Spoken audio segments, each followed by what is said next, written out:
தன்னுடைய கணவர் சரத்குமாருக்காக வாக்கு சேகரிப்புல ஈடுபட்ட ராதிகா தேமுதிக தலைவர் விஜயகாந்துக்கு முதல்வராகிற தகுதி இல்லைன்னு சொன்னதோட அவரை மாதிரியே பேசியும் காமிச்சாங்க.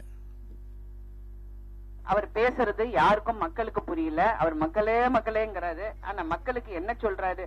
நான் சொல்றேன், முதல்ல எனக்கு அவரை தெரியும், நிறைய படங்கள் நடிச்சிருக்கேன். அவரை திட்டுறதுக்காக நான் வரல. ஆனா ஒண்ணு நீங்க சீஃப் மினிஸ்டர் ஆக முடியுமா அப்படின்னு அப்படி பாக்குற சத்தியமா நான் ஏத்துக்க முடியாது. ஏன்னா ஒருத்தர் நினைக்கிறது தப்பு கிடையாது. ஆனா திறமை இருக்கா? உங்களுக்கான அந்த திறன் இருக்கா? சும்மா நான் வருவேன். அப்ப கூட சொன்னாரு கரண்ட் எல்லாம் போகுது. அப்ப திராவிட முன்னேற்ற கழகம் டைம்ல ஒரே கரண்ட் ப்ராப்ளம் இருந்தது.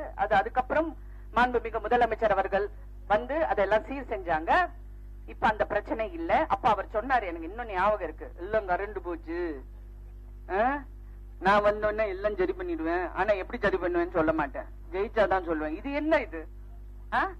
செய்ய முடியுங்கிறீங்க, அவர் சொல்லுங்க. அப்ப சொல்லிட்டா நமக்கு தெரிஞ்சு போயிடும் இல்ல. அதனால அவர் சொல்ல மாட்டேங்கிறாரு. யோ இதுவா இது அப்படிங்கிற மாதிரி இருக்கும்.